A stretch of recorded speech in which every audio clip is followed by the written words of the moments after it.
I think the most important part is that we're innovating, right? And we're pushing the boundaries of what's the norm.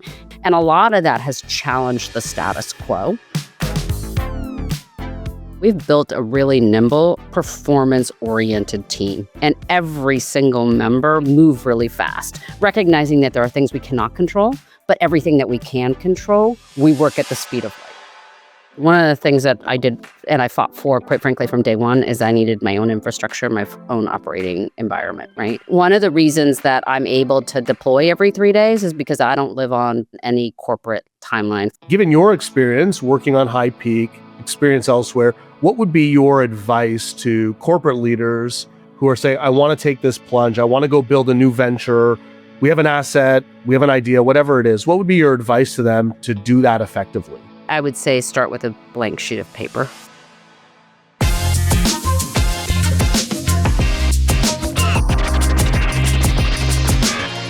Sharon, thank you for joining us. Very excited to have this chat today.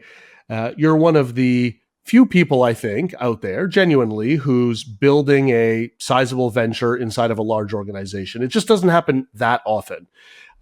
You're the CEO of a company, let's say, called HighPeak, which is a wholly owned subsidiary of Prudential. And you've had a long history, investor, founder, corporate innovator. So you've done not everything, but you've done a lot of stuff. And so I think we can take this conversation in a whole variety of directions. But you know, that first thing I mentioned, HighPeak, a wholly owned subsidiary, innovating beyond the core of Prudential. Would love to start with the origin story of HighPeak. Sure. First of all, thanks for having me today. I'm looking forward to this conversation. HighPeak's a unique one, right? I think the businesses of Prudential really saw an opportunity to leverage a lot of the technology investments that they'd been making over a number of years, and look to adjacent industries that might have an interest in leveraging those technologies or and some of the build that they've already done for their businesses.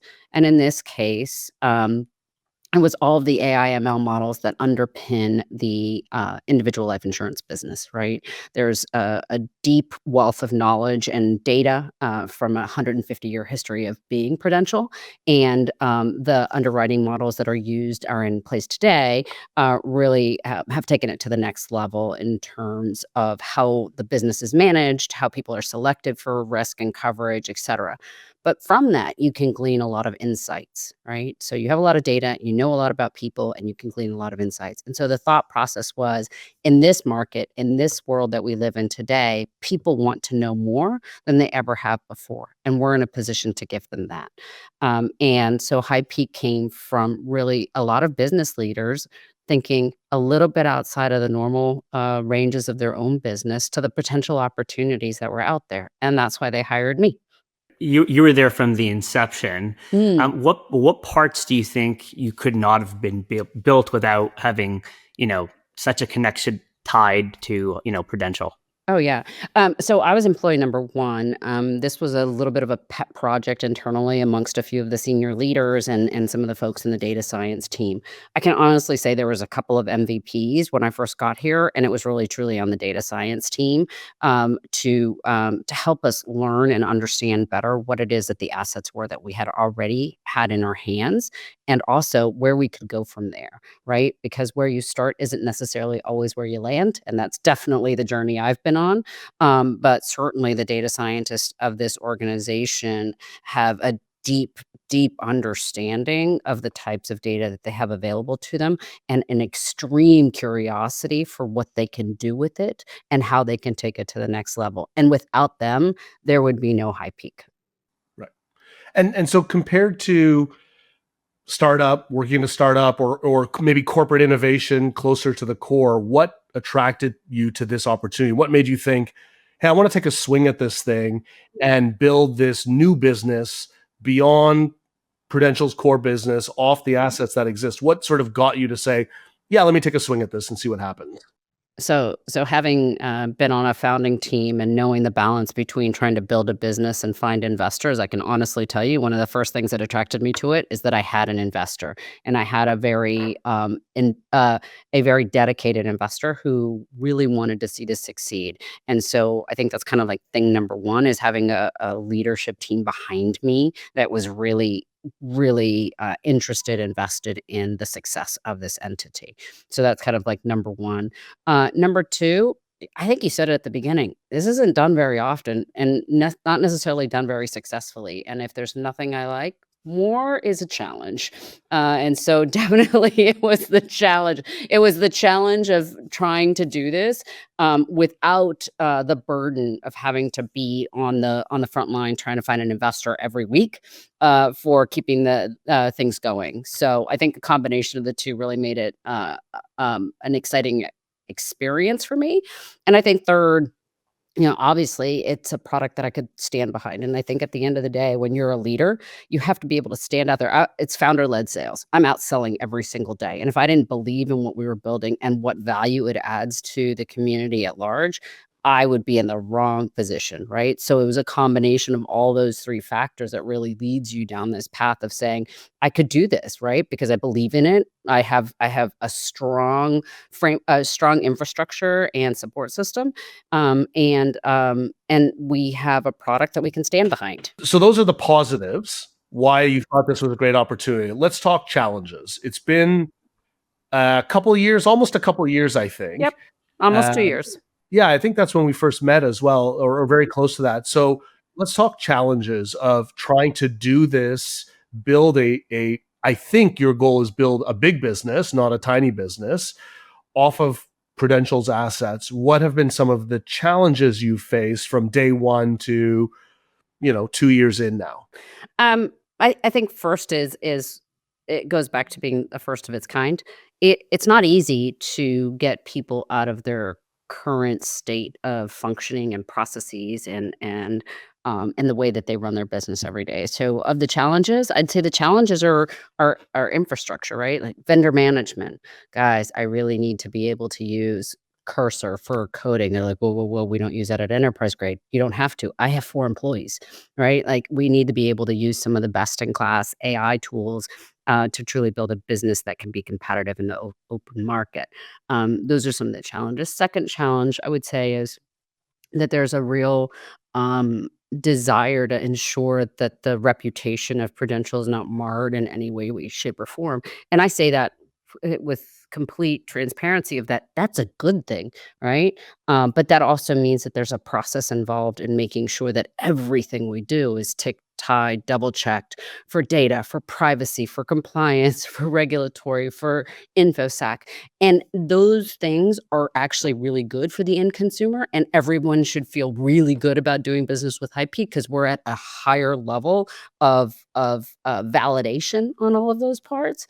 But that's a challenge because as a startup with no clients to begin with, I don't know any startup that's going down the path of making sure that they're SOC 2 certified day one out of the gate, because that's not necessarily where you would spend your time and money. And certainly that's what we've done, which is great for the end consumer, but has actually added to our time to market and our ability to be more nimble. Slows everything down. It slows everything down, right? And that's not to say that that's a bad thing necessarily. It's just it's the tax, right? I have a great investor, but it's the tax of working with that investor. And it's something that perhaps I personally underestimated how much impact it would have on timelines and ability to be as nimble in the marketplace, right? Yeah, I was going to say it's a tax, but you could also, as you described, you have your investor, which is a huge asset. You talked a lot about the access to the data that no startup on the outside or corporate venture on the outside would clearly have. And quite frankly, you have the skill set and experience of being both sides throughout your career that also build together that small elite team. And I think that's a piece that's also really critical into it. And naturally, you can have more patience maybe in how you are looking at the roadmap because, like you said, no startup would look at SOC 2 compliance at that sort of beginning. So, it might be slow, but at the same time, I think there's enough pressure as well, which you're driving with your kind of leadership. Yeah, and I think one of the things that, I like to tell everybody is that we've built a really nimble, performance-oriented team, and every single member, be it a full-time member, there's only 5 full-time employees, including myself, and the fractionals that we have on the tech development side, on the go-to-market side, creative agencies, everything. So just a high-performing culture, and we move really fast, recognizing that there are things we cannot control, but everything that we can control, we work at the speed of light, right? Like we're deploying today, like as needed. Every 3 days if we need to, every 2 weeks if we need to, but we are moving, right? On the go-to-market side, we're pivoting our campaign strategy on a dime. And we're making those changes and adjustments and being that kind of nimble team to offset potentially some of the timeline drag that we might have on the other side for the more risk-averse part of our brain. Right. How did Prudential think about, like, 5 people's a small team? Was there ever that pressure of, Sharon, like, hire more people?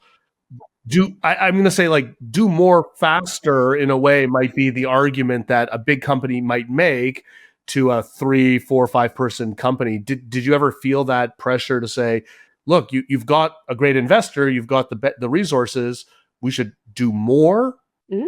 So we 5 people as a base team to me is not the worst thing in the world, in part because we are still learning and we're still trying to be agile. So I've kind of made the decision to be fractional on some parts. I don't know that I'm going to need a 10-person CMO office in the future. Do I have a creative agency? Do I have people working on PowerPoint, on videos, on AI based, campaigns? All of that's happening. It's just being done in a different manner. And I'm balancing that trade between having the fixed cost and the variable cost until such time that we really understand what's going to work. And I'll be honest, it's much harder to hire and fire people when you're part of Prudential than it is when you're a startup and you're like, dude, we just don't have any money. Right? You don't have that kind of flexibility. And so there's just a little bit more that goes into making sure that you have the right staff at the right time, right? We're making some decisions on the development side, like, okay, there's some parts of our development team that totally need to be insourced now, especially on the infrastructure side. Let's start doing that. And that had been an outsourced component for a period of time. And so there's just this balance of what you want to be able to do, in large part because it gives me the flexibility to change on a dime. That pod of 5 people, are they employed by the subsidiary? And how is their kind of incentive model kind of Ah, aligned? this is an interesting part. They're not Prudential employees. So Prudential employees get, salary. And once you get to a certain level, you start getting equity grants and you can buy, you can do stock purchase plans and all that stuff. We don't have that, right? We have much more of a cash-based incentive culture because at this point in time, the way that we're structured from a legal entity perspective does not allow us the opportunity to give people equity in the entity.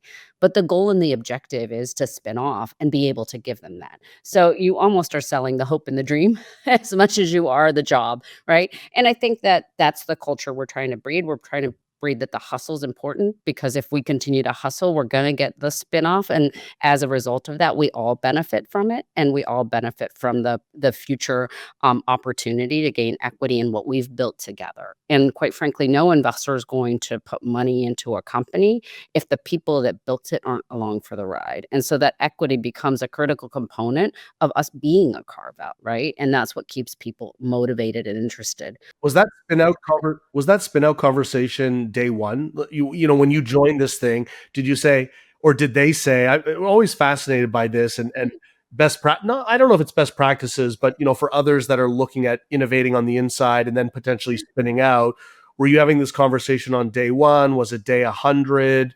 And how are you navigating that conversation with Prudential? Because that also, not only is building new businesses on the inside quite rare, spinning them out is even rarer. So what have you seen, learn from that experience that might help others as they're navigating it? Yeah, I would say that there's a couple of things. One is we always from the beginning thought this could be a spin out. That was kind of the way it was pitched to me, and it was probably what was most excited and appealing to me. In so doing, I think that there's there's things that need to happen and when you set up the subsidiary that need to be in place in order to support the future strategy. And that's a kind of balanced trade because it requires effort and it requires like financial investment into the decisions.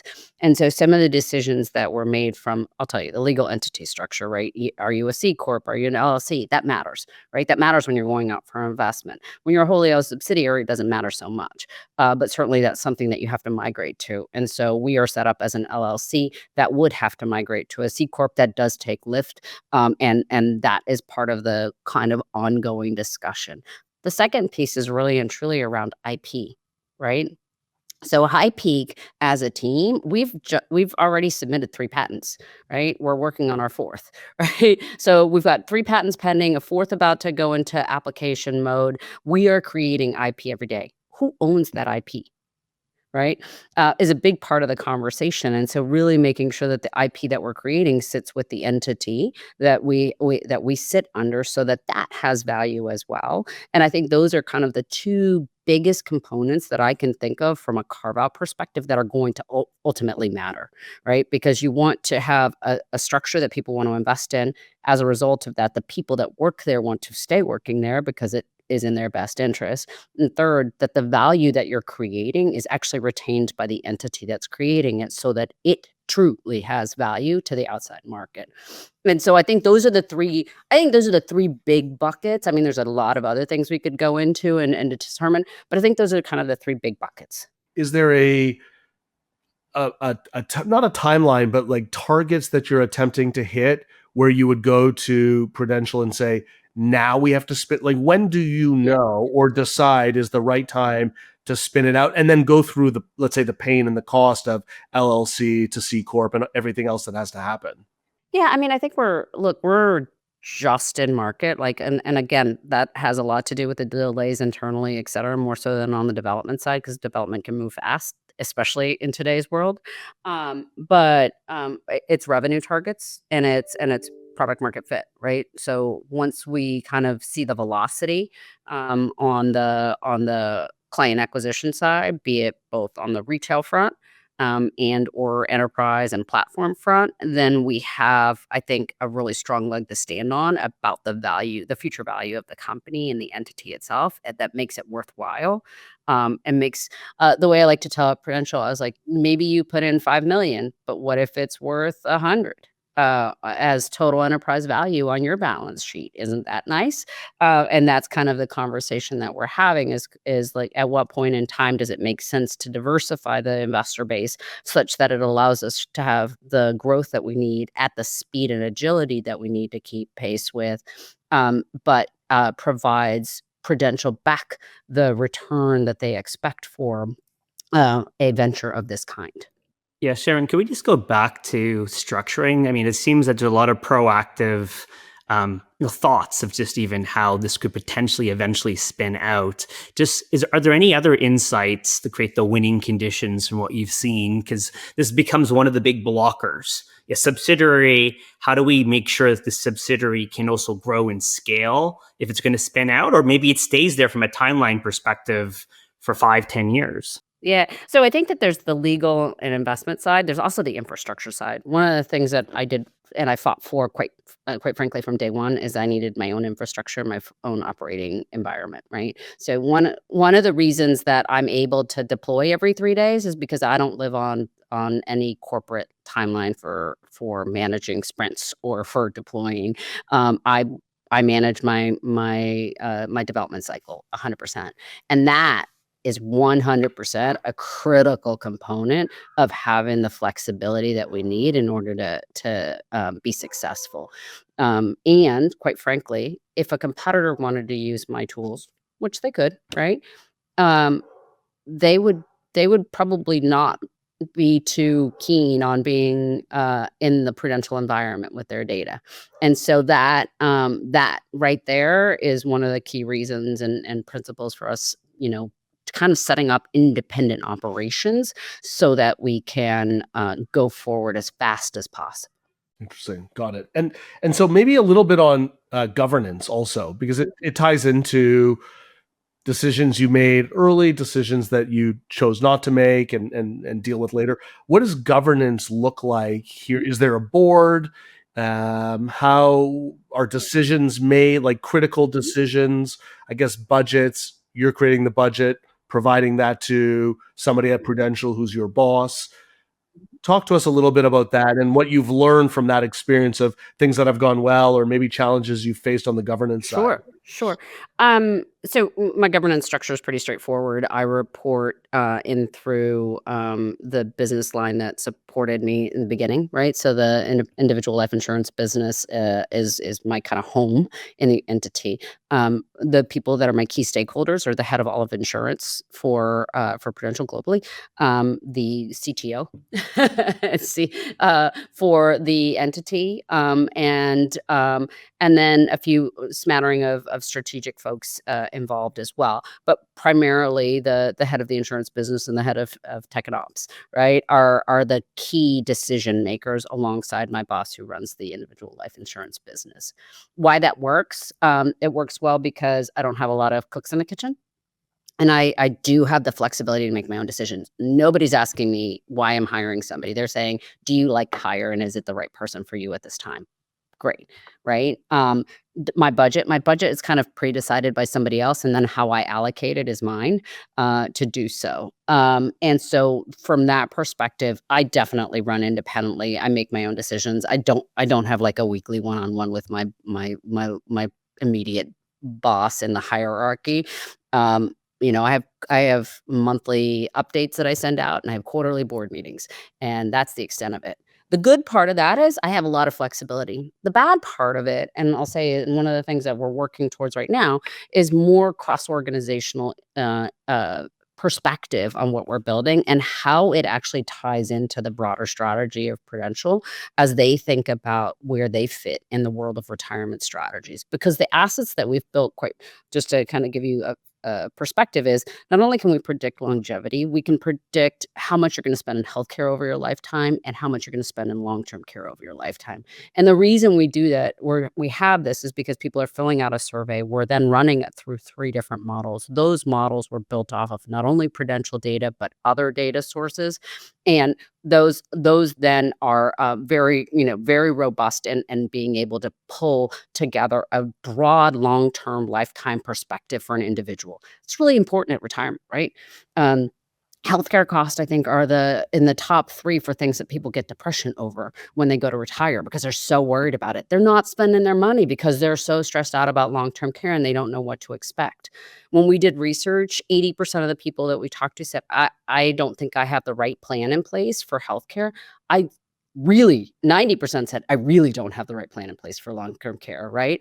And then you're talking to advisors, and 75% of them are saying, I don't actually have the tools I need in order to be successful. And so when you put those things together, what you end up with is a scenario where you have the ability to put more information in front of people, personalized information, which they expect, right? And it's an engagement tool for the advisors to work with their individual customers and make better decisions. Those are about accumulating assets. That's about decumulating assets. That's about risk mitigation. That's about simply just being aware, right? And that awareness matters. Does that matter across every business line that Prudential has? Is that important? Exactly. And so when I think about the bigger picture and how we can pull this together better, is like getting more from Prudential rather than less, right? Because they've left me to my own devices, but I think there's more value in like actually using some of those other areas for distribution of the product in more effective ways across different opportunity sets. Yeah, we see this challenge a lot, which is you want to, when you're building new ventures inside of a large org, you want to be disconnected and a little bit on the outside. That's literally the goal. Somewhat siloed, if we will, and protected with lots of air cover. But on the other side, the whole point of doing it was to leverage the assets of the core. And so there's a tension or a balancing act there that has to be achieved, which is not easy. Yeah, and I think we're at the point where the independence has let us get as far as we have, and have a lot of the conversations we're having because we're not out shilling other goods. But I think we're at the right point in our journey to start to pull together. Um, a combined value proposition that says, I'm not only giving you product, but I'm also giving you insights. Yeah, and just on that, I mean, capital budgeting, you mentioned also investment and touched a bit on the case of building enterprise value in this subsidiary. How are you communicating the enterprise value appreciation over time? Yeah, and I think we're doing a pretty good job with that because we're actually very tied into the venture community and thinking about how venture thinks about this, right? So like how are we thinking about revenue? How are we thinking about opportunity? What's our TAM, right? And showing how we're making incremental progress towards validating that and running closer to it, and then what that has in terms of multiples and value as we think about enterprise value, right? So, what's the valuation of this entity at X revenue? What is it at Y revenue? And that after your investment is the yield you have for your P&L. Yeah, Ben and I have sat on many venture boards, and this becomes a hot topic as you try to scale the subsidiary, specifically trying to get third-party validation. You think if Yes. it's a subsidiary, you're not taking investment from an external VC, right? So there's a piece there that's pretty critical, and it seems like you really have well thought through ideas on how to manage those expectations. To the point Ben made earlier, I think I'm fortunate, right? So like I worked on corporate. I took in a lot of these like smaller ventures. I thought about how we would use them when I was running IT strategy at MetLife. Left that, went to Uncork, built a company from scratch, got it to the Series C, went from that to venture capital. Been spending a ton of time on venture capital. I'm still a venture partner at 1843 Capital. So like this is like the combination of all of my experiences that are helping me to be better at doing this, and that's why I said the challenge was a good one, because I really felt like I could bring something different to the table. Right. Are you using startup benchmarks for things like Series A, Series B, and then walking Prudential through that? Because of course there's revenue times a multiple equals a value, but today you're early on the revenue side of things, but not early on the tech, the dev, the IP side, which if you were completely on the outside, you'd probably be, I don't know, it'd probably be raising a Series A at this point, if it, Exactly. roughly. So is that Exactly. is that what you're using? Like, hey, Yeah, we're Series A using those companies like benchmarks. this. Okay. Yeah, we absolutely, and again, I think that goes to having a network and the opportunity to have relationships across a variety of different, wonderfully talented and exposed individuals, right? And so having those markers are really important. Yes, our tech and our tech stack and our scalability is way beyond what a startup at this juncture would be.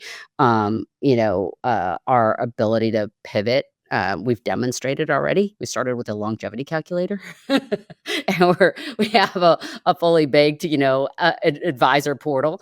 So we've kind of made that move, but we also recognize where some of the other opportunities are to gain that value, and it's definitely on the revenue and product market fit side of the house, right? Which is, I think it's like horse cart, a little bit. But there's obviously, we've created value. And I think we recognize that, and Prudential recognizes that because they're still funding us. And specifically growth value too, right? It's not about just reducing the costs. And I think that helps also. It gets people quite excited as you build momentum. Yeah, and I think that's one of the things that, we don't see this. This is absolutely about engagement. This is absolutely about selling more product. This is absolutely about having different conversations. And one of the things people say, like, someone might use this tool to sell something that isn't a Prudential product. And I said, good, because the world is underinsured and underprotected for the risks that are in front of them, and they are under invested for their retirement. If we can show them that there is a critical need, and what that need is, then why wouldn't we A, do that, and B, it makes the pie bigger, not smaller, because more people will recognize that need and they will go out and find the products. And if we're lucky, some of them find Prudential. And if we're not, that's okay, because we've made people make decisions that are better for them. Prudential agrees with that, I suppose. Yes. Okay. Yes, 100%. That sounds I think lovely. that's That sounds great. But at It's the a end of really the important day, point, Ben. Yeah, I yeah. agree. It's a really important no, point. and it's actually one of the things I asked up front. I was like, "Do you care if a competitor buys this? Do you care if I sell other products?" Right? So, the platform's agnostic to the decisions that you make, right? We're providing the insights, the recommendations in terms of some of the areas to look at in your profile and your future, blah, blah, blah. But we're not saying buy a Prudential product. We're not also not saying buy a MetLife product. We're simply stating the facts, right? Um, and and everyone has been okay with that. In fact, I think we share, especially my key stakeholders, share that view that people are underinsured, and we're actually making it more visible. And there's something to be said about that too. End user problem effectively that you're solving Yeah, for that's creating and yeah. a wheel flywheel around the momentum. So does Prudential, well, so again, a couple of years ago, they're working on this longevity calculator. They think they've got something here that's super interesting. They bring you on board. You're like, that's interesting. Let's go. Did they think at the time this was primarily for just, generate more revenue for Prudential, like different revenue for Prudential, sell more Prudential product, or just grow the overall pie of getting the right insurance products to the right people? Because to me, that strategy decision at that point of why am I even doing this in the first place? To try to create new revenue streams for my giant company. It's to create a new value prop for a customer or a consumer or user so that, lead gen back to the core, or just it's the right thing to do. I'm just curious about how they thought of that. Yeah, it was definitely about adjacent opportunities, right? I think there's always a perspective that we've penetrated in certain areas, certain way. We've got really strong businesses. We've got really strong product development pipelines when it comes to annuities and life and all of those types of products, right? But there was an opportunity to do something else somewhere else, and that's the opportunity that they wanted to pursue. Right? And that's why they picked somebody from the outside, not somebody from the inside. And it was more about, can we sell a platform? Can we sell software? Can we sell data as a service? Right? And that question was definitely kind of top of mind above and beyond all of the others. The others were nice to bring into the picture to demonstrate that this was more than that.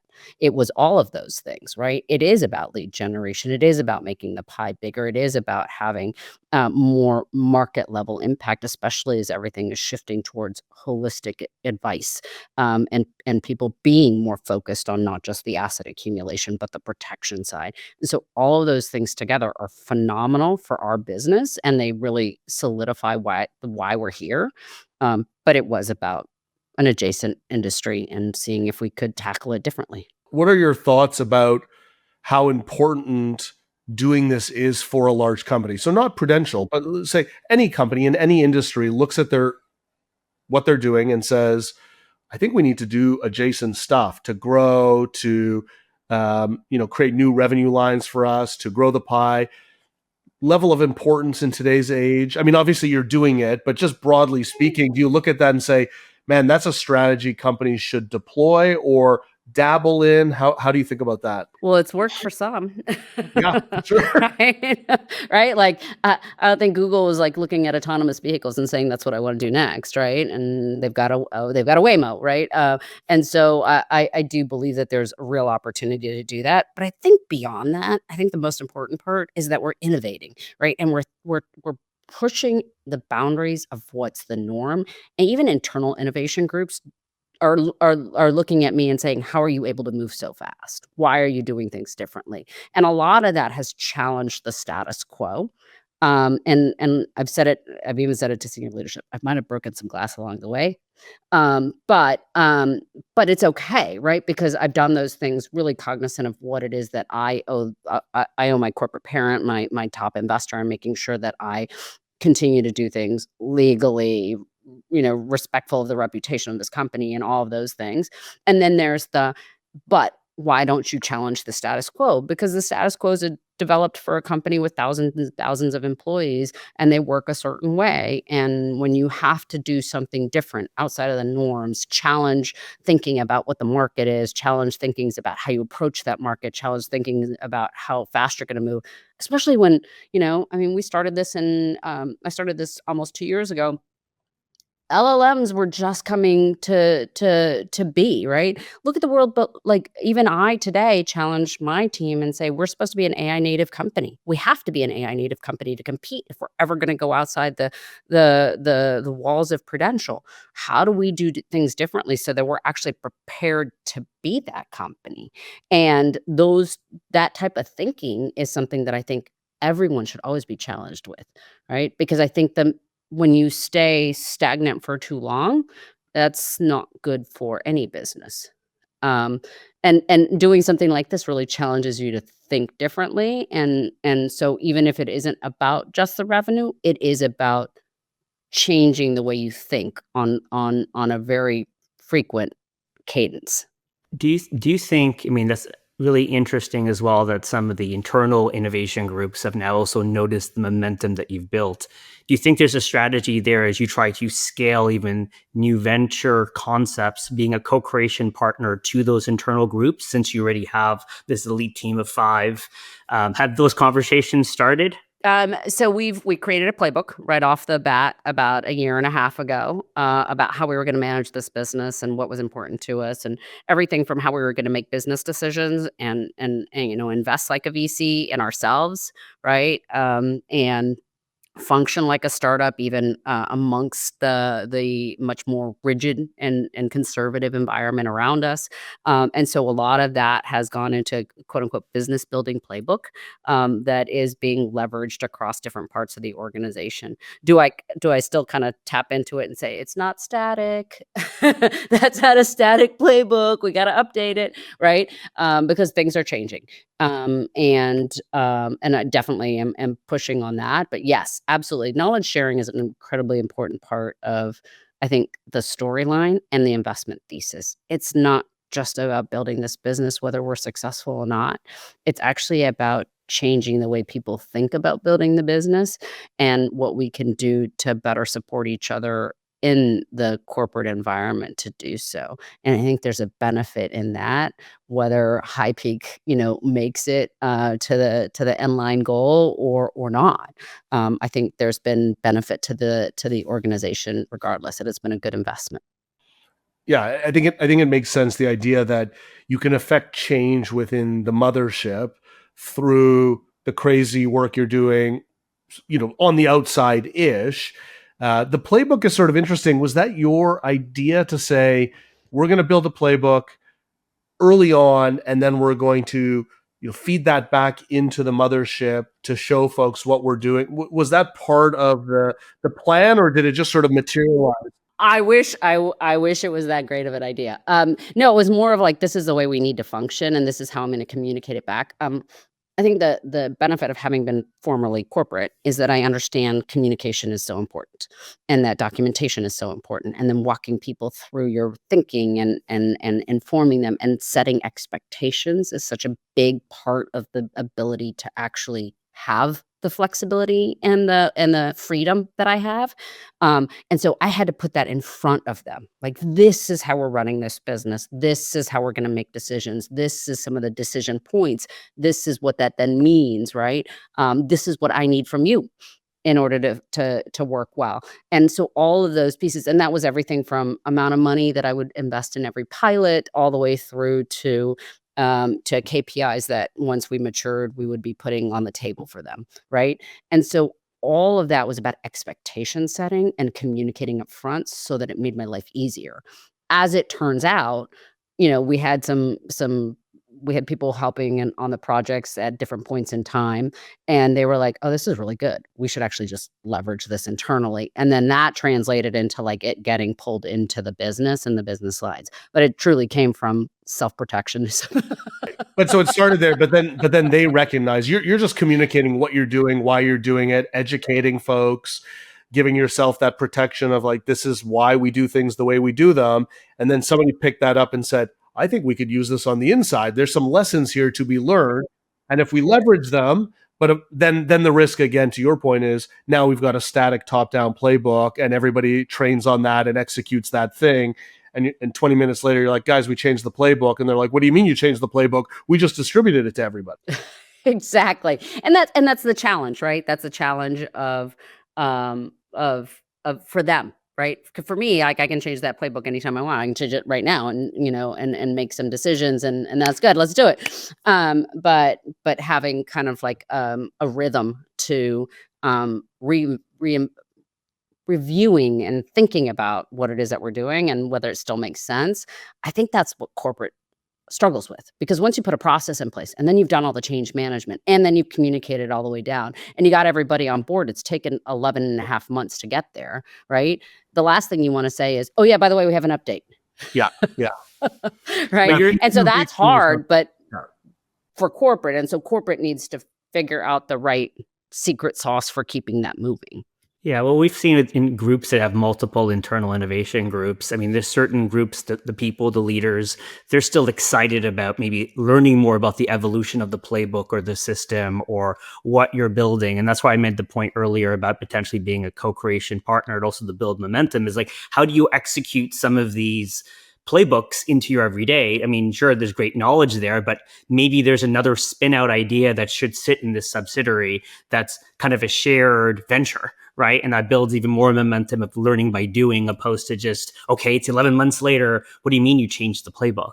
I agree with that. And look, I think it's something we've discussed, right? So we started with a single product. It was always meant to be a multiple product company or a subsidiary, and I think that's something that is still on the table. What's ended up happening is that we've created more product, right?